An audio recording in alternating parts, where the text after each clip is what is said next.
हे guys, जय Mahakal. Welcome to your channel MP RM. आशा करती हूँ कि आप सभी स्वस्थ होंगे और निरंतर अपने एग्जाम के लिए तैयारी कर रहे होंगे। आज हम लेकर आए हैं टिश्यू ऊतक, जिसको हम यूथ पब्लिकेशन से कंप्लीट करेंगे। इससे हम सारी साइंस को कंप्लीट करेंगे वन बाय वन। तो चलिए गाइस स्टार्ट करते हैं। और यदि आप हमारे चैनल पर नए हैं तो प्लीज़ गाइस पहले चैनल सब्सक्राइब कीजिए, वीडियो को लाइक कीजिए, कमेंट कीजिए और अपने प्यारे प्यारे फ्रेंड्स के साथ शेयर कीजिए।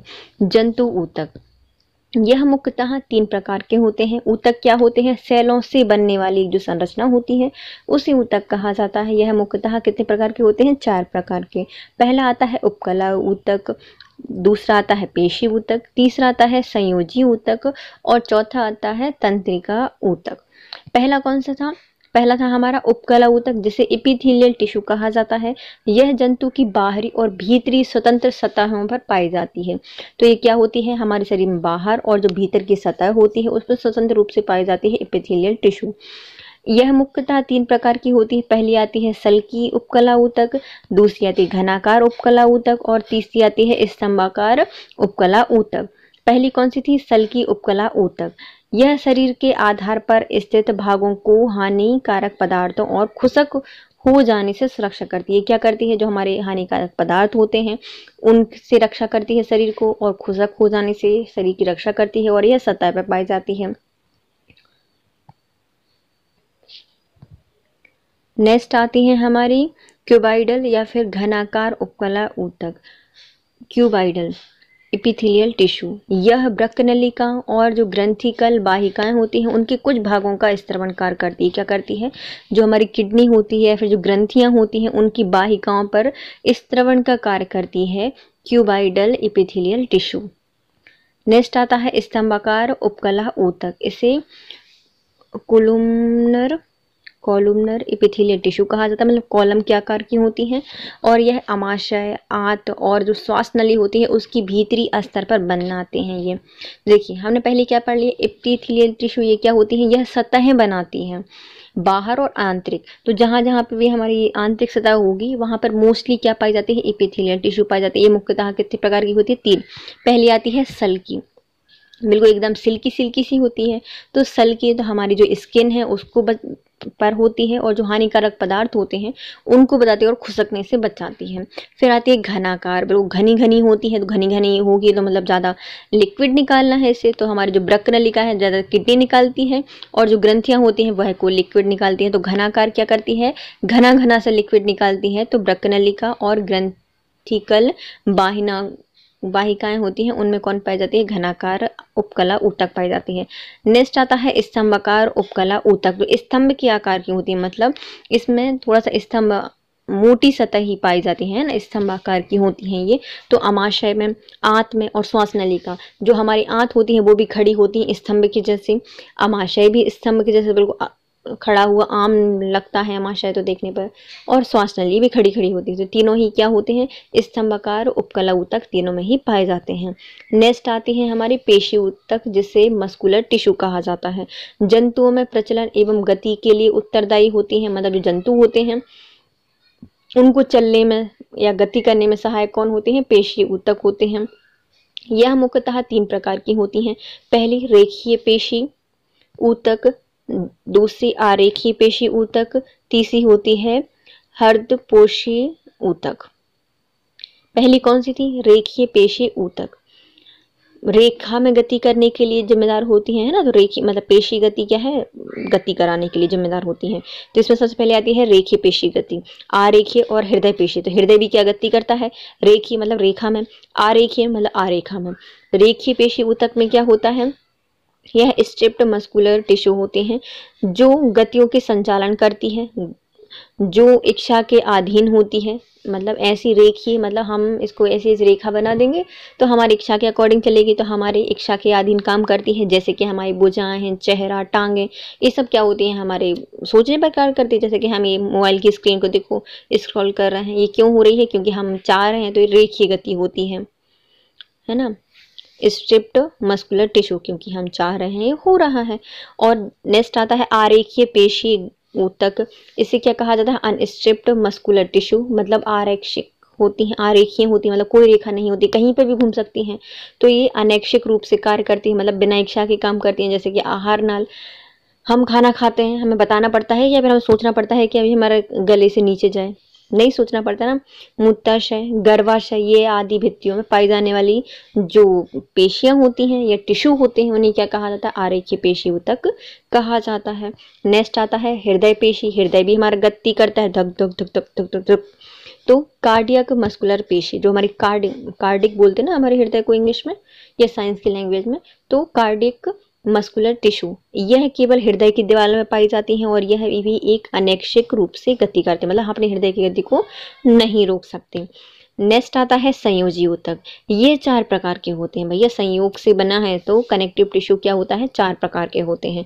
यह शरीर के सभी अंगों ऊतकों को जोड़ने का कार्य करते हैं, मतलब कनेक्ट करने का काम करते हैं। ऐसा नहीं कि हमारा ये वाला अंग यहाँ जा रहा है, ये वाला अंग यहाँ जा रहा है, उसको जोड़ने का काम कौन करता है? संयोजी ऊतक करते हैं। कितने प्रकार के होते हैं? 4 प्रकार के होते हैं। चारों तरफ से एक दूसरे का संबंध बना के रखता है, संयोग करता है, तो ये क्या है? संयोजी ऊतक हो गया। 4 प्रकार से होते हैं। पहले आते हैं रेशेमय या तंतुमय पेशी, तो मतलब मोटे मोटे तार, जैसे कि हमारा ब्रिज होता है उसमें तार लगे होते हैं, रस्सियां लगी होती हैं, तो क्या होते हैं? रेशेमय ऊतक होता है। अब दूसरा आता है हमारा उपास्थि ऊतक, फिर अस्थि ऊतक, और नेक्स्ट आता है तरल संयोजी ऊतक, तरल में संयोग करता है।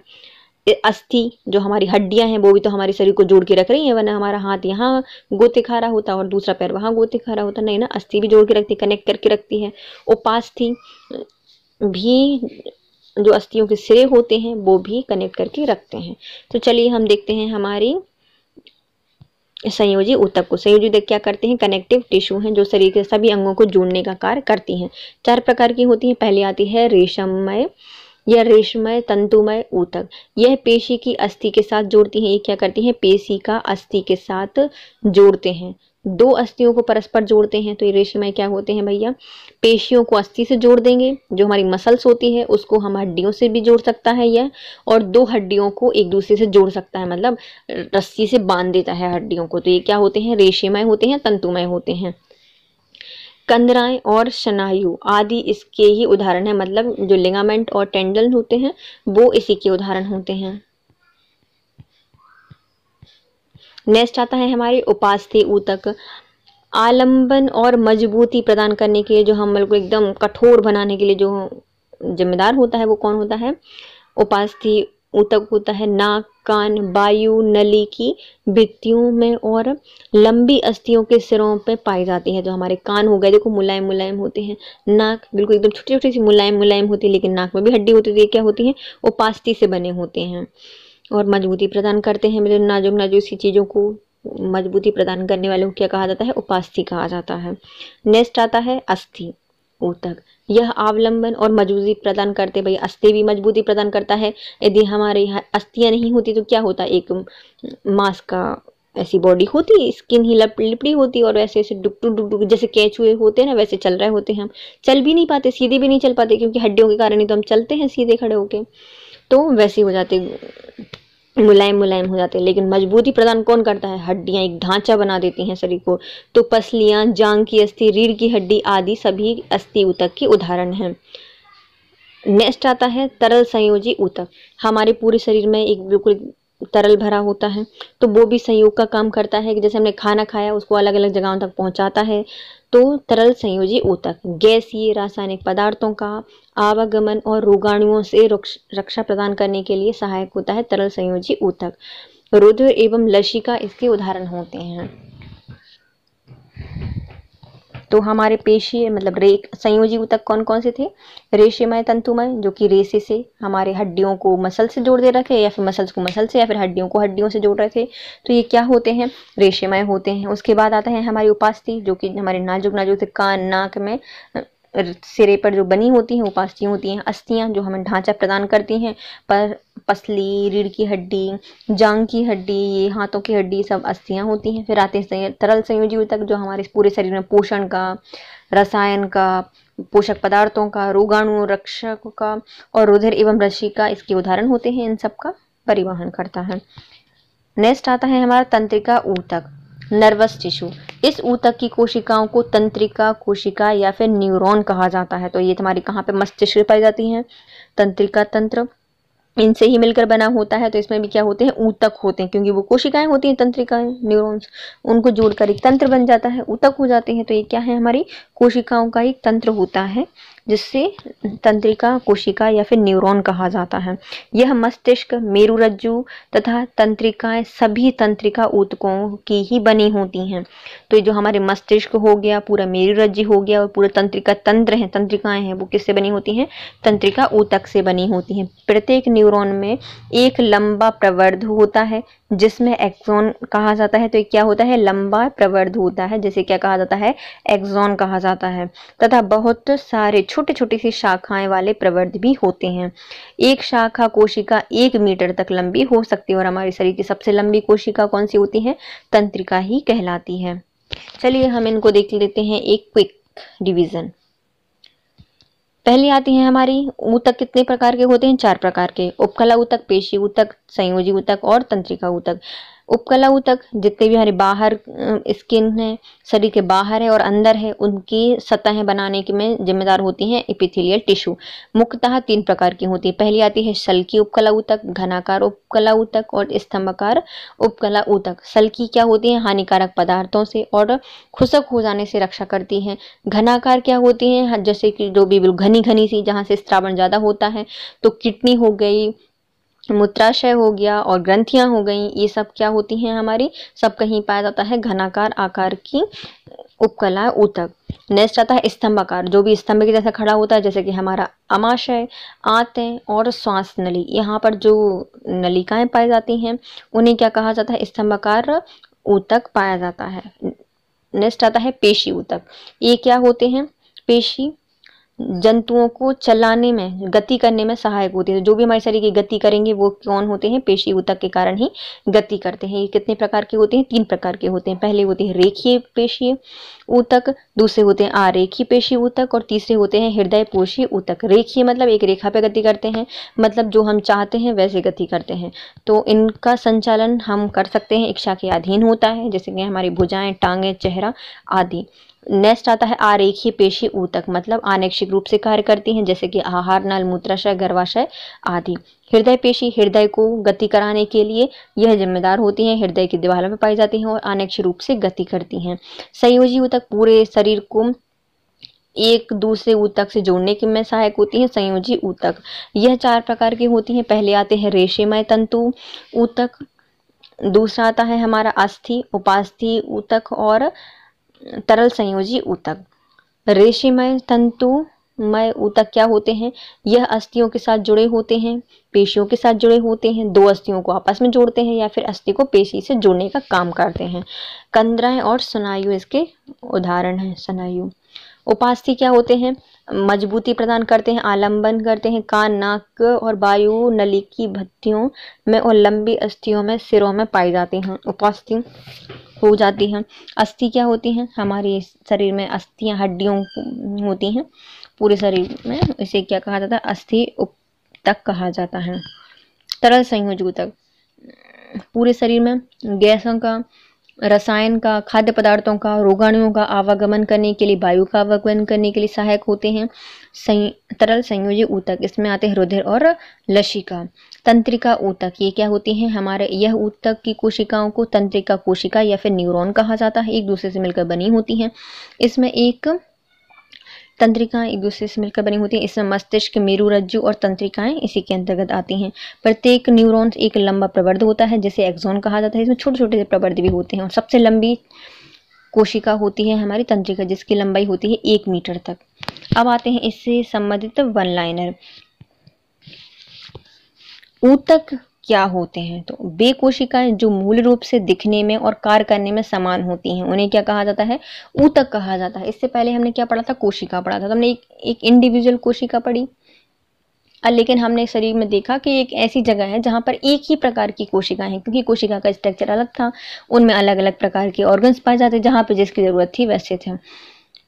तो एक प्रमुख स्थान पर कोशिका जो मूल रूप से दिखने में और कार्य करने में समान होती है, उसे क्या कहा जाता है, ऊतक कहा जाता है। उन कोशिकाओं के समूह को जिनकी उत्पत्ति और संरचना समान होती है, मतलब इनकी उत्पत्ति भी एक जैसी हुई है और संरचना भी समान है, जो एक विशेष कार्य करने के लिए विशेषज्ञता प्रदान करती हैं। उदाहरण के लिए शरीर में मांसपेशियों की कोशिकाएं और उन मांसपेशियों को बनाने जो शरीर की गति से संबंधित हैं, उनको क्या कहा जाता है? तो इनको कहा जाता है ऊतक। मतलब ऐसी कोशिकाएं जिनकी उत्पत्ति संरचना एक जैसी हुई है, विशेष कार्य है, उनकी एक ही समान विशेषता है और यह एक विशेष प्रकार की मांसपेशियों से बनी हुई है। जैसे हमारे शरीर में कुछ बहुत सारी मांसपेशियां हैं, वो ये किसका उदाहरण है? तो ये ऊतक का उदाहरण है। नेक्स्ट आती हैं हमारी श्वेत ग्रंथियां। मानव शरीर के अंग में मौजूद होती हैं। जो श्वेत ग्रंथियां हैं वो कहाँ पर, जो स्वेट ग्लैंड है वो हमारी मनुष्य की स्किन जो होती है, त्वचा होती है, उस पर मौजूद होती हैं। रक्त और हड्डियों के क्या उदाहरण है? तो हमारा जो रक्त और हड्डियां हैं यह संयोजी ऊतक है, मतलब एक कनेक्टिव टिश्यू है। मुंह की परत बनी होती है, जो हमारे मुंह होता है इसमें जो परत बनी होती है यह किससे बनी होती है? जो सल्की एपिथेलियल टिश्यू होती है उससे बनी होती है, जिसे क्या कहा जाता है? स्क्वैमस एपिथेलियल कहा जाता है, या फिर पपड़ीदार उपकला से बनी होती हैं। यह क्या करती हैं? रक्षा करती हैं और खुशक हो जाने से भी सहायता करती हैं। हमारे शरीर में कई अंग हैं। सबसे बड़ा अंग कौन सा है? हमारे शरीर में बहुत सारे अंग हैं, लेकिन सबसे बड़ा है जो उसको घेरे हुए, पकड़े हुए हैं, इकट्ठा करके रखे हुए हैं, तो वो है त्वचा। त्वचा के नीचे और आंतरिक भागों के बीच बना होता है। तो हमारी त्वचा के नीचे और जो आंतरिक भाग होते हैं उनके बीच में जो बनता है उसे कहा जाता है बसा। क्या कहा जाता है? बसा। बस इतना ही, तो बसा। त्वचा की झिल्ली क्या कहलाती है? त्वचीय झिल्ली कहा जाता है। क्या कहा जाता है उसे? त्वचीय झिल्ली कहा जाता है। क्यूटेनियस मेम्ब्रेन क्या कहा जाता है? Cutaneous membrane. प्रोटीन उपकला कोशिकाओं को क्षति पहुंचाने से बचाता है। तो ऐसा कौन सा प्रोटीन है जो कि कोशिकाओं को क्षतिग्रस्त होने से बचाता है? तो ये है केराटिन। प्रोटीन उपकला कोशिका को क्षतिग्रस्त होने से बचाता है, तो केराटिन। मनुष्य के एक संयोजी ऊतक के उदाहरण को पहचानिए। तो संयोजी ऊतक कौन सा है? हड्डी है और ब्लड है, ये दोनों ही क्या है? संयोजी ऊतक है। उपकला ऊतक ही है, अस्थि है, उपास्थि है। हमारे मुंह की आंतरिक स्तर को बनाता है, तो कौन बनाती है? तो ये बनाई थी सिंपल स्क्वैमस एपिथेलियल टिश्यू, या फिर सरल स्क्वैमस, या फिर सल्की एपिथेलियल टिश्यू बनाती है। स्ट्रेटिफाइड स्क्वैमस एपिथेलियल मौजूद होती है। जो स्ट्रेटिफाइड स्क्वैमस एपिथेलियल होती है यह त्वचा में पाई जाती है। स्ट्रेटिफाइड स्ट्रेच हो जाती है ना। डैश ऊतक में मैट्रिक्स होते हैं और कोशिकाएं मैट्रिक्स में संग्रहित होती हैं। तो किस में मैट्रिक्स होते हैं? तो जो संयोजी ऊतक होते हैं, कनेक्टिव टिश्यू होते हैं, उनमें मैट्रिक्स होती हैं। पेशी ऊतक के प्रकार कितने होते हैं? तो पेशी ऊतक के प्रकार होते हैं 3। कितने प्रकार की होती हैं पेशी ऊतक? 3 प्रकार की होती हैं। मानव त्वचा में परतें होती हैं। मानव त्वचा में कितनी परतें होती हैं? तो एपिडर्मिस, इसमें भी 3 परतें होती हैं, एपिडर्मिस, मेसोडर्मिस, ये क्या होती हैं? त्वचा की अलग अलग परतें होती हैं। मानव शरीर की त्वचा का सबसे बाहरी परत कौन सी है? तो जो बाहर होती है उसे कहा जाता है एपिडर्मिस। संयोजी ऊतक नहीं होता, तो जो तंत्रिकाएं कोशिकाएं होती हैं यह एक संयोजी ऊतक नहीं है। जबकि संयोजी ऊतक कौन कौन सी होती हैं? हमारा ब्लड, बोन्स, ये सब क्या है? संयोजी ऊतक हैं, जो एक दूसरे से कनेक्ट करके रखता है। स्क्वैमस एपिथेलियम ऊतक फेफड़ों के अलवेरी और जानवरों के अन्य हिस्सों में पाया जाता है, जहां डैश संकुचन और विश्राम होता है। तो ये कहाँ पर पाई जाती हैं? स्क्वैमस एपिथेलियम जो फेफड़े के अलवेरी और जो मानव के अन्य भागों में पाई जाती हैं, जहाँ वहाँ पर पाए जाते हैं जहाँ पर अस्थायी संकुचन और विराम होता है, वहाँ पर पाई जाती हैं। कोशिका से त्वचा बनी है, तो यह क्या कहा जाता है? एपिडर्मल सेल से। तो एपिडर्मल सेल से या फिर अधिचर्म कोशिका से त्वचा बनी होती हैं। ऊतक के प्रकार ग्रंथियां बनाते हैं। डैश ऊतक के प्रकार ग्रंथियां बनाते हैं। जो एपिथेलियल ग्रंथि थी उसके प्रकार क्या बनाते हैं? ग्रंथि बनाते हैं। एपिथेलियल में क्या होते हैं? ग्रंथि बनाती हैं। एपिथेलियल के हम देखो कितने टाइप पढ़े थे हम? 3 टाइप पकड़े थे।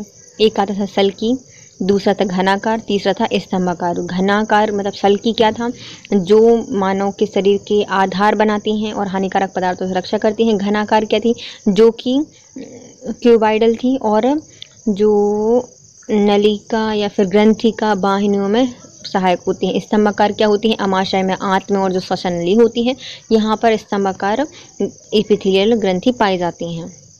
तो जो हमारे ऊतक होते हैं उन ग्रंथियाँ किस में होती हैं, एपिथेलियम में होती है, और वो भी किस में, क्यूबाइडल एपिथेलियम में पाई जाती हैं, क्यूबाइडल। ऊतक की कोशिकाएं वसा संग्रहण के लिए विशिष्ट होती हैं। तो ऐसे कौन से ऊतक हैं जो कि वसा संग्रहण करते हैं, तो उन्हें कहा जाता है एडिपोज। क्या कहा जाता है, एडिपोज। मतलब कितना भी वसा ले आओ, ऐड करते जाओ तो वो अपना अपना अलग अलग पोज बना लेगा। तो एडिपोज वसा ऊतक कहलाते हैं और यह वसा संग्रहण के लिए आवश्यक होते हैं। कोशिका के संरचनात्मक रूपांतरण के आधार पर सरल उपकला ऊतक डैश को छोड़कर निम्नलिखित सभी प्रकारों में वर्गीकृत होती है। तो जो हमारे उपकला ऊतक होती है, सरल उपकला ऊतक होती है, इसके 3 प्रकार पाए जाते हैं मुख्यतः। एक थी सल्की, दूसरी थी क्यूबाइडल और तीसरी थी स्तंभाकार, लेकिन बेलनाकार नहीं थी। कोशिकाओं की संरचना उनके कार्य के अनुसार बदलती रहती है। इस प्रकार ऊतक भिन्न भिन्न होते हैं और इन्हें मोटे तौर पर डैश को छोड़कर निम्नलिखित सभी प्रकारों में वर्गीकृत किया गया है। तो ये कैसे होते हैं ऊतक, इनकी अलग अलग संरचना होती है, कार्य होते हैं, इसलिए ये प्रकार भी अलग अलग होते हैं, लेकिन ग्रंथिल ऊतक नहीं होते। हिस्टामीन स्रावक कोशिकाएं पाई जाती हैं। जो हिस्टामीन स्रावक कोशिकाएं हैं, यह होती हैं एक कनेक्टिव टिश्यू। क्या होती हैं, कनेक्टिव टिश्यू होती हैं हिस्टामीन।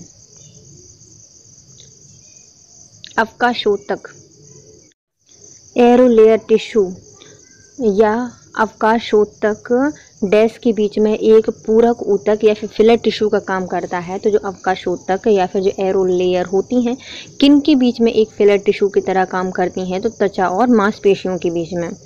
लाल संवाहनी संयोजी ऊतक क्या होते हैं, तो लाल संवाहनीय संयोजी ऊतक रुधिर होते हैं। क्या होते हैं, ब्लड होते हैं। रेड वेस्कुलर कनेक्टिव टिश्यू क्या कहलाते हैं, ब्लड कहलाते हैं। Dash tissue from the gland ऊतक ग्रंथियों का निर्माण किनके द्वारा होता है, तो वेसल्स के द्वारा होता है। जो ऊतक ग्रंथियां होती हैं वो किसके द्वारा बनी होती हैं, वेसल्स के द्वारा बनी होती हैं।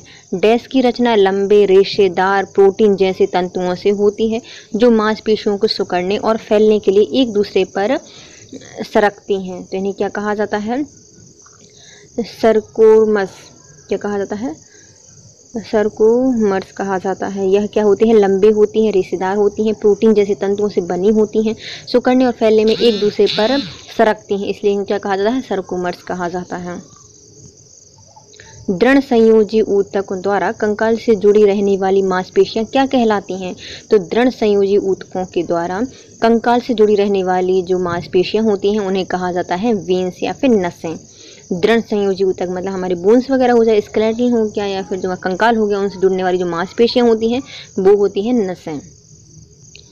उपकला ऊतक का कौन सा प्रकार एक चपटी कोशिकाओं के पतले स्तर से बना होता है जिनके किनारे अनियमित होते हैं। तो ऐसी कौन सी उपकला ऊतक है जो कि एक चपटी कोशिकाओं से मिलकर बना होता है और इनके जो किनारे होते हैं वो क्या होते हैं, अनियमित होते हैं। इन्हें कहा जाता है स्क्वैमस या फिर सल्की उपकला ऊतक। अस्थि खनिज युक्त ठोस संयोजी ऊतक है। इसका अनम्य आघात्री डैश तंतु एवं कैल्शियम लवण युक्त होता है जो अस्थियों को मजबूती प्रदान करता है। तो कौन, अस्थि खनिज युक्त ठोस संयोजी ऊतक होती है। इसमें क्या आघात्री कोलेजन होता है, तंतु और कैल्शियम युक्त लवण होता है जो अस्थि को मजबूत बनाता है। तो यह है कैलोजन। अब आता है हमारा नेक्स्ट टॉपिक, पादप ऊतक, प्लांट टिश्यू।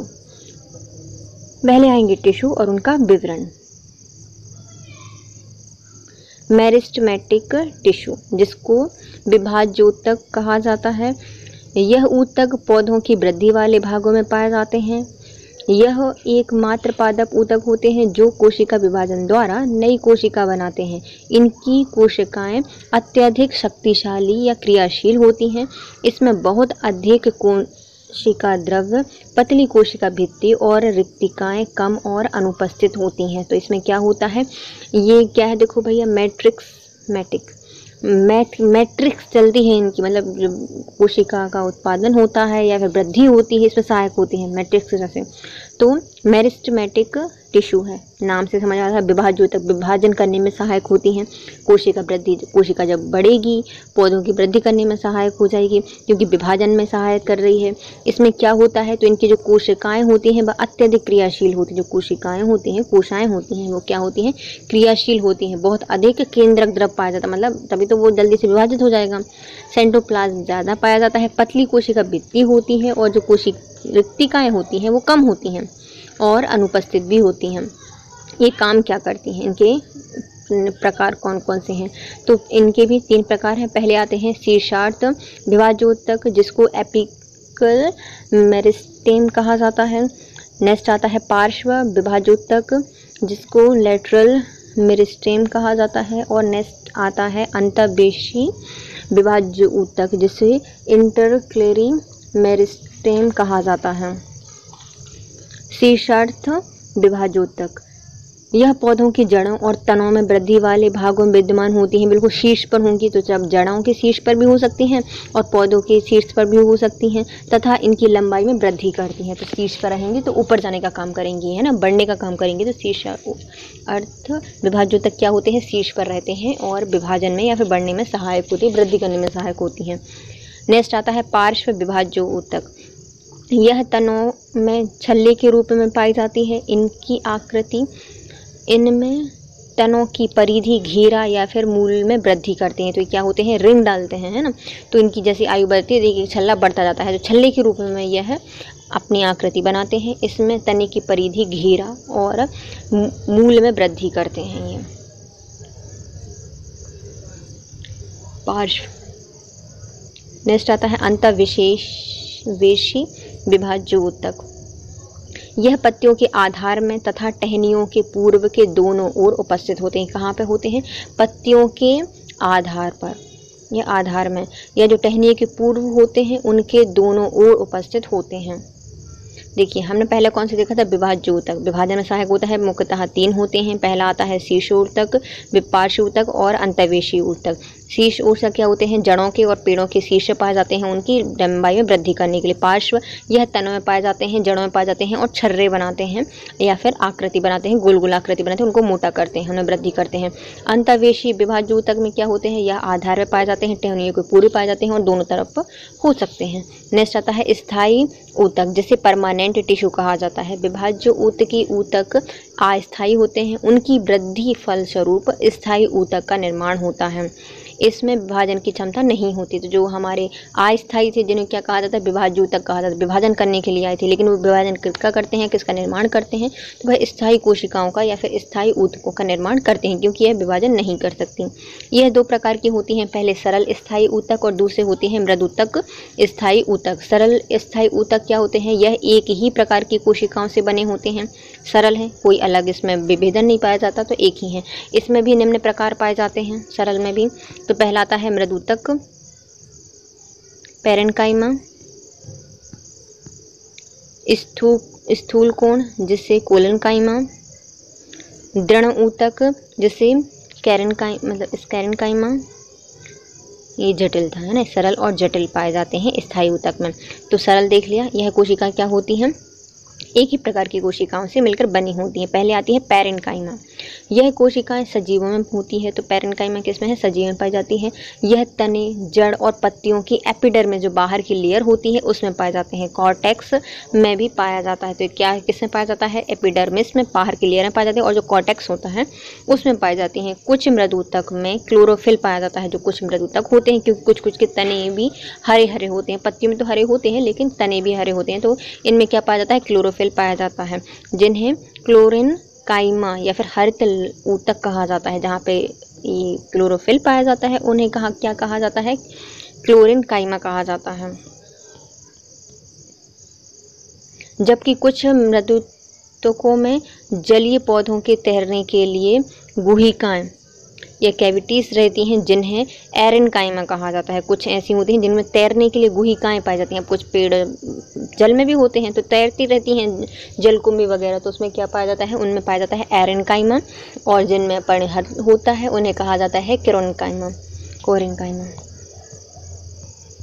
हाँ क्लोरेनकाइमा। अब आता है स्थूल कोण ऊतक, जिन्हें कोलेनकाइमा कहा जाता है। यह तने के एपिडर्मिस के नीचे होती है। एपिडर्मिस में कौन थी? पैरेनकाइमा थी।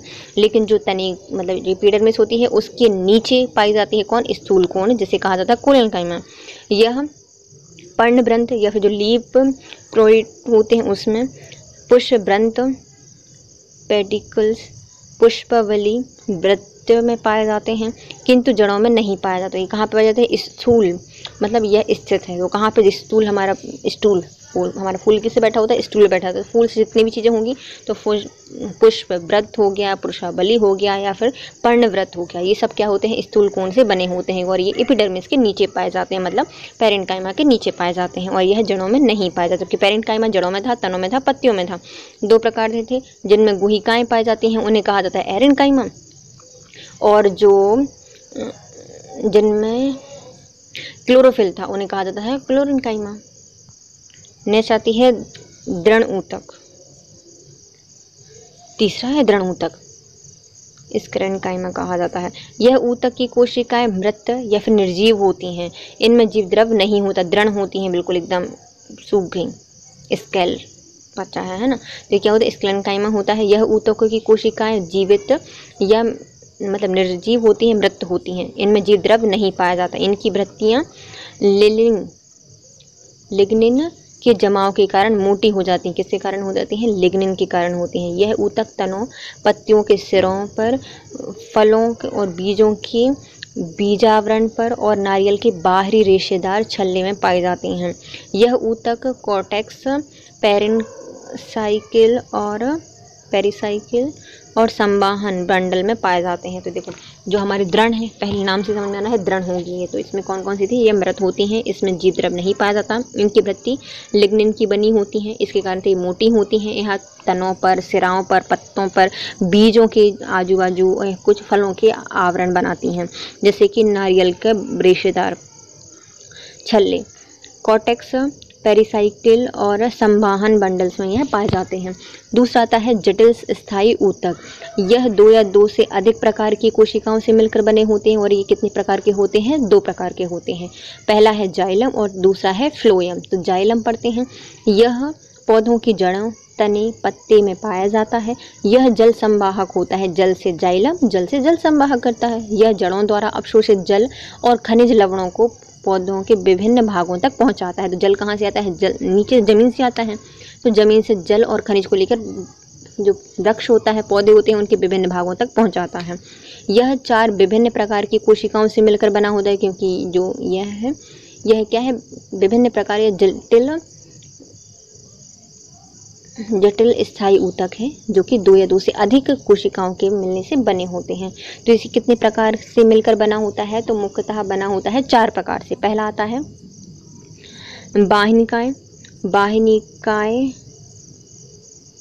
वाहिनिकाएं और वाहिका, जाइलम तंतु, जाइलम मृदूतक। तो क्या होते हैं? वाहिनिकाएं, जिन्हें कहा जाता है ट्रैकियोट्स, वाहिकाएं vessels, xylem fibres and parenchyma से मिलकर बनी होती हैं। दूसरा आता है फ्लोएम। यह भी पौधों की जड़ों, तना, पत्तियों में पाया जाता है। यह निर्मित भोजन पदार्थों को पत्ते के विभिन्न भागों तक, मतलब जो पौधे होते हैं उनके विभिन्न भागों तक पहुंचाता है। यह भी 4 प्रकार से कोशिकाओं से मिलकर बना होता है। पहला आता है चलनी नलिकाएं, क्योंकि चलाने के लिए जरूरी होगी, तो सीव्स ट्यूब। सहकोशिकाएं, जिन्हें कहा जाता है कंपेनियन सेल्स। फ्लोएम तंतु, फ्लोएम मृदूतक, फ्लोएम पैरेन्काइमा से मिलकर बने होते हैं। चलिए हम इनको देखते हैं फिर से। पहला था हमारे पहले ऊतक कितने प्रकार के होते हैं? मुख्यतः पादप ऊतक 2 प्रकार के होते हैं। एक होते हैं विभाजोत्तक और दूसरे होते हैं स्थायी। विभाजोत्तक क्या होते हैं? यह वृद्धि कराने, विभाजन करने में सहायक होते हैं और यह एक अस्थायी प्रकार के होते हैं।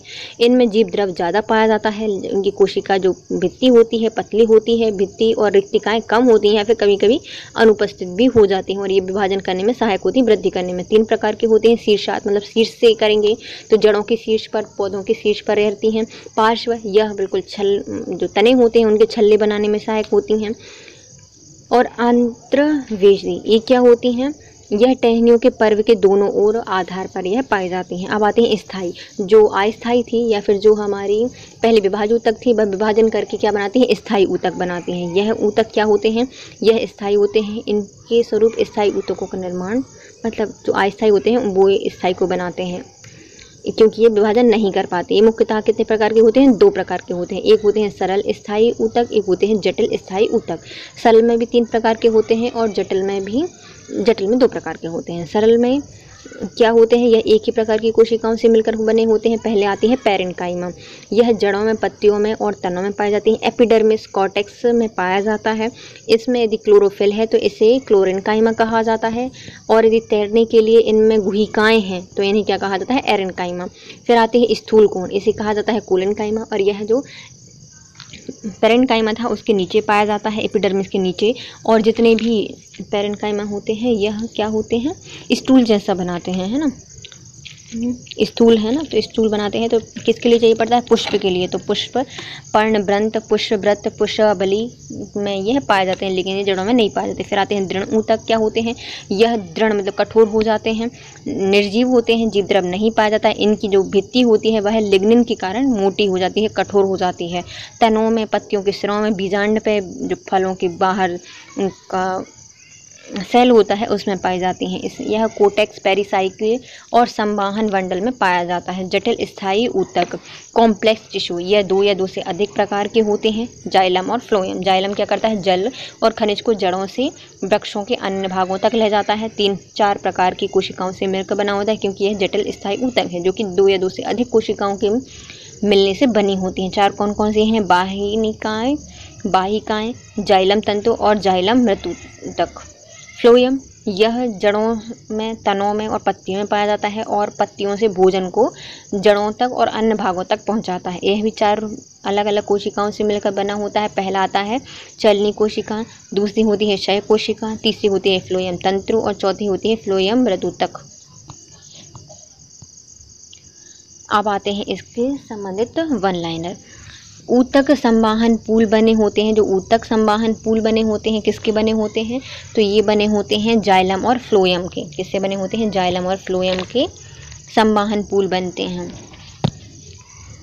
फ्लोएम डैश के अतिरिक्त निम्नलिखित में से अन्य सभी से मिलकर बना होता है। तो फ्लोएम किससे बना होता है, फ्लोएम वहिकाओं के अलावा सबसे मिलकर बना होता है। ऊतक युग्म बाहिनी बंडल का गठन करती हैं। जो संवाहनी बंडल्स हैं, जो ऊतक युग्म में संवाहन बंडल्स हैं, वो किसमें पाए जाते हैं, जाइलम और फ्लोएम दोनों में ही संवाहन बंडल पाए जाते हैं। स्थायी ऊतक एक पौधे को कठोर और मजबूत बनाता है। तो जो स्क्लेरेन्काइमा है यह पौधे को कठोर और मजबूत बनाता है, क्योंकि ये क्या है, दृढ़ स्थायी ऊतक था। स्थायी ऊतक के निर्माण के लिए एक स्थायी संरचना, आकार और क्रिया अपनाने की क्रिया को क्या कहा जाता है, तो किसी भी ऊतक के निर्माण के लिए एक स्थायी संरचना, आकार, क्रिया अपनाने की जो क्रिया होती है उसे कहा जाता है विभेदन। क्या कहा जाता है, विभेदन कहा जाता है, डिफरेंशिएशन, क्योंकि इनको अलग कर दिया। आकार, संरचना और क्रिया की अलग अलग करने की, अपनाने की प्रक्रिया कहलाती है विभेदन करना। डैश की कोशिकाएं कोनों तक अनियमित रूप से मोटी होती हैं। तो जो स्थूल कोण की कोशिकाएं होती हैं वह अनियमित रूप से मोटी होती हैं। क्या होती हैं, कोनों पर मोटी होती हैं अनियमित तौर से, स्थूल कोण। सीप ट्यूब और सह कोशिकाएं मुख्य रूप से संचारण के लिए उत्तरदायी होती हैं। जो सीव ट्यूब होता है और कंपेनियन सेल्स होती हैं, यह भोजन पौधे हैं, भोजन के संचरण के लिए उत्तरदायी होती हैं। डैश के जमाव के कारण दृढ़ कोशिकाओं की कोशिकाएं भित्ति मोटी हो जाती हैं। तो जो दृढ़ ऊतक होते हैं उनकी कोशिकाएं मोटी हो जाती हैं लिग्निन के कारण। तने और जड़ों के शीर्ष पर पाया जाता है। तो तने और जड़ों के जो शीर्ष होते हैं उन पर पाया जाता है एपिकल मेरिस्टेम। क्या पाया जाता है, एपिकल मेरिस्टेम पाया जाता है, जिसे शीर्ष विभाजोतक कहा जाता है। ऊतक मृत कोशिकाओं के संयोजन से बना होता है। जो मृत कोशिकाएं होती किसके संयोजन से बनी होती हैं, तो स्क्लेरेन्काइमा के संयोजन से मिलकर बनी होती हैं। पौधे का हिस्सा पानी और खनिजों के परिवहन को सक्षम करता है। तो कौन पौधे में पानी और खनिजों का परिवहन करता है, तो जाइलम। ऊतक मुख्य रूप से मृत कोशिकाओं से बना होता है। तो ऐसी कौन सी कोशिकाएं हैं जो कि मृत कोशिकाओं से मिलकर बनी होती हैं? तो यह है जाइलम, जो कि मुख्य रूप से मृत कोशिकाओं से बनी होती हैं। कोशिका जड़ों से पौधों के अन्य भागों तक जल का परिचंचरण कौन करता है? तो जो मृत है, मरा हुआ है, वो लेके जाता है। जाइलम लोग जल्दी मर जाते हैं या फिर मर जाना चाहिए, तो ये क्या है? जाइलम, जो क्या करता है? जल का परिसंचरण करता है, और यह एक मृत कोशिकाओं से मिलकर बना होता है। ऊतक का अंतःकोशिका क्षेत्र बड़ा होता है। जो पैरेन्काइमा होता है उसका अंतःकोशिकीय क्षेत्र क्या होता है? बड़ा होता है। पैरेन्काइमा का पैराग्राफ है ना पूरा, तो अंतःकोशिकाओं का क्षेत्र बड़ा होता है। ऊतक एकमात्र पादप ऊतक है जो कोशिका विभाजन द्वारा नई कोशिकाओं का उत्पादन करता है। तो विभाज्य ऊतक कोशिका विभाजन करते हैं। कोशिकाएं पौधे के विभिन्न अंगों को जन्म देती हैं और पौधे को बढ़ाने में मदद करती हैं। तो ऐसी कौन सी कोशिकाएं हैं या ऊतक हैं जो कि पौधे को जन्म देती हैं और पौधे को बढ़ाने में मदद करती हैं? तो विभाज्य ऊतक। पौधों के तनों में छल्लों के रूप में पाई जाने वाली आकृति जो इनकी वृद्धि में सहायक होती हैं, उन्हें क्या कहा जाता है? उन्हें कहा जाता है पार्श्व विभाज्य ऊतक, जो कि तनों में छल्लों के रूप में होती हैं और उनकी वृद्धि में सहायक होती हैं। पार्श्व विभाज्य ऊतक। एक डैश एक लंबा एंटरनोड होता है जो निचला हिस्सा या फिर संपूर्ण डंठल होता है, उसे क्या कहा जाता है? तो एक लंबा एंटरनोड तना होता है जो कि निचला हिस्सा या फिर संपूर्ण डंठल बनाता है। कोलेनकाइमा ऊतकों की कोशिकाओं से कोनों तक मोटी हो जाती हैं, उन्हें क्या कहा जाता है? तो कोलेनकाइमा ऊतकों की कोशिका से कोनों तक मोटी हो जाती हैं, उन्हें कहा जाता है सेल्यूलोज या फिर पैक्टिन। सेल्यूलोज और पैक्टिन कहा जाता है। कोलेनकाइमा ऊतकों की कोशिकाओं से कोनों तक मोटी हो जाती हैं। कोनों पर मोटी हो जाएंगी तो क्योंकि सेल्यूलोज और पैक्टिन के कारण। अग्रस्त मेरिस्टेम डैश के शीर्ष विकसित होती शिखा पर पाया जाता है। तो कौन एक अग्रस्त मेरिस्टेम है जो कि तनों और जड़ों में पाई जाती हैं?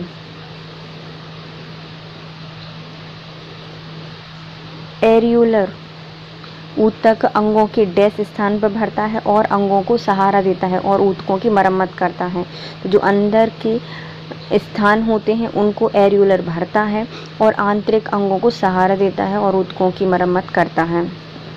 ऊतकों में कोशिकाएं जीवित होती हैं और लंबी और कोनों पर अनियमित रूप से स्थूल हो जाती हैं। तो कौन सी है? तो जो ऊतकों में कोशिकाएं जीवित रहती हैं, लंबी कोनों पर अनियमित रूप से स्थूल हो जाती हैं, उन्हें कहा जाता है कोलेनकाइमा।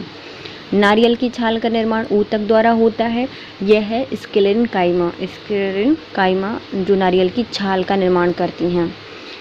डैश एक जटिल स्थायी ऊतक है, तो जाइलम एक जटिल स्थायी ऊतक है।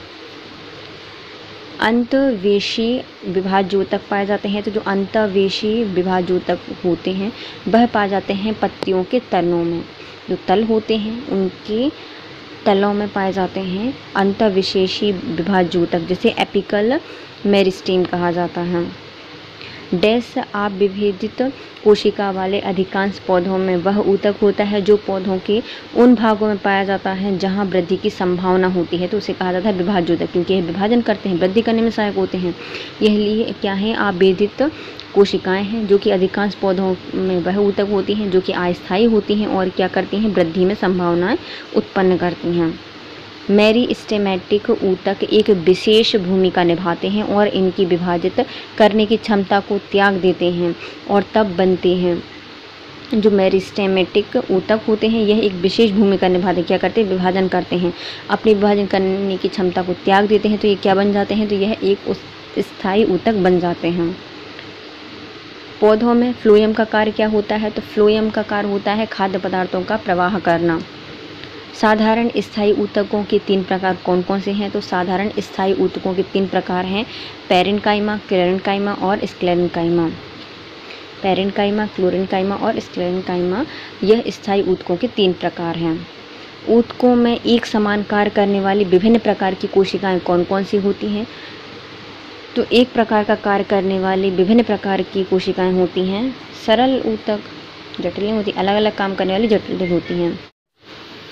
पोषवाही या फिर फ्लोएम परिवहन के संबंध में सही कथन है। तो फ्लोएम क्या करते हैं? फ्लोएम में आतनुकारी शर्करा के रूप में शर्करा का परिवहन होता है। फ्लोएम में आस्तनुकारी शर्करा के रूप में शर्करा का परिवहन होता है फ्लोएम में।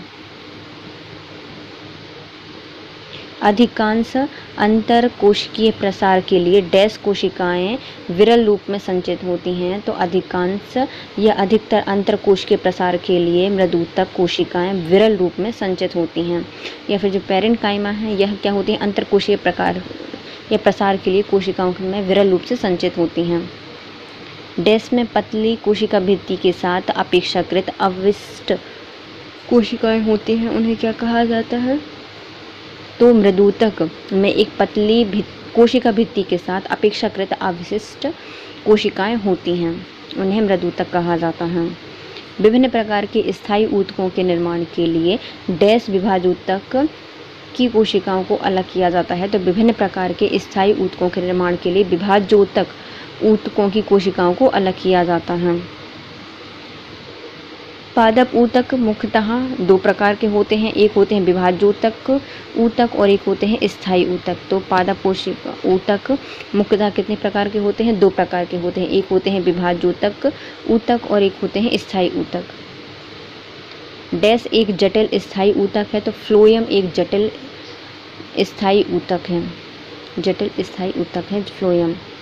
स्थायी ऊतक का एक उदाहरण है तो स्थायी ऊतक है जाइलम और फ्लोएम, दोनों ही स्थायी ऊतक होते हैं और जटिल स्थायी ऊतक है फ्लोएम। ऊतक नारियल की भूसी बनाता है, तो ऐसा कौन सा ऊतक है जो कि नारियल की भूसी या फिर जो उसकी सेल होती है वो बनाता है? तो ये है स्क्लेरेन्काइमा फाइबर, स्क्लेरेन्काइमेटस फाइबर नारियल की भूसी बनाता है। ऊतक पौधों के प्रकाश संश्लेषक हिस्सों से सामग्री के परिवहन में मदद करता है। तो खाद्य पदार्थों का परिवहन कौन करता है? फ्लोएम करता है। पौधे में लचीलापन ऊतक के कारण होता है, तो क्लोरेन्काइमा के जो लचीलापन प्रदान करने में सहायक होता है क्लोरेन्काइमा। दृढ़ ऊतक बना होता है, तो दृढ़ ऊतक किससे बना होता है? निर्जीव कोशिकाओं से बना होता है दृढ़ ऊतक। या फिर स्क्लेरेन्काइमा होता है, यह किससे बना होता है? निर्जीव कोशिकाओं से बना होता है। वृक्षों में सामग्री के परिवहन में सहायक ऊतकों को कहा जाता है संवाहनीय ऊतक। क्या कहा जाता है? संवाहनीय ऊतक। वृक्षों में सामग्री के परिवहन में सहायक ऊतकों को कहा जाता है संवाहनीय ऊतक। एक वृक्ष की बाहरी संरक्षी परत होती है, तो इसे कहा जाता है कॉर्टेक्स। क्या कहा जाता है? वल्कर या फिर कॉर्टेक्स कहा जाता है, वृक्ष की सबसे बाहरी संरक्षी परत होती है।